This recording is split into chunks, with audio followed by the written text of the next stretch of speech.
Hi అండి అందరికీ. కర్బూజా జ్యూస్ హెల్తీగా ఎలా ప్రిపేర్ చేసుకోవాలో ఈ వీడియోలో చూసేద్దాం. ముందుగా అయితే కర్బూజాని ఇలా కట్ చేసుకున్న తర్వాత అందులోని సీడ్స్ని తీసేయాలి.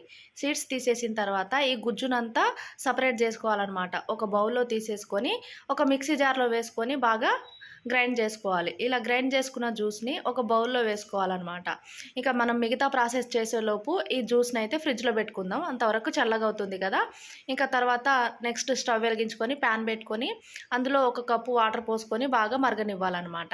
నేను ఒక చిన్న కప్పుతో ఇలా సగ్గు బియ్యం అయితే నేను ఒక హాఫ్ అన్ అవర్ ముందు నానబెట్టుకున్నాను. ఇలా నానబెట్టుకున్న సగ్గు బియ్యంని బాగా మరుగుతున్న వాటర్లో వేసేసి ఇలా బాగా ఉడికించుకోవాలి. తర్వాత ఒక కప్పు పాలైతే పోసుకోవాలన్నమాట. ఈ పాలు మరిగేలోపు మనం కస్టర్డ్ పౌడర్ని ఇలా కలిపి పెట్టుకుందాం అనమాట. 2 టేబుల్ స్పూన్ కస్టర్డ్ పౌడర్, అందులో కొద్దిగా కాచి చల్లార్చుకున్న పాలు పోసేసి ఉండలేమి లేకుండా కలిపి పక్కన పెట్టుకోవాలి. తర్వాత ఇందులో ఒక అర కప్ అయితే షుగర్ వేసుకొని బాగా కరిగించుకోవాలి. తర్వాత కలిపి పెట్టుకున్న ఈ కస్టర్డ్ పౌడర్ని ఇందులో వేసేసి ఒకసారి అంతా ఇది బాగా కలుపుకోవాలి.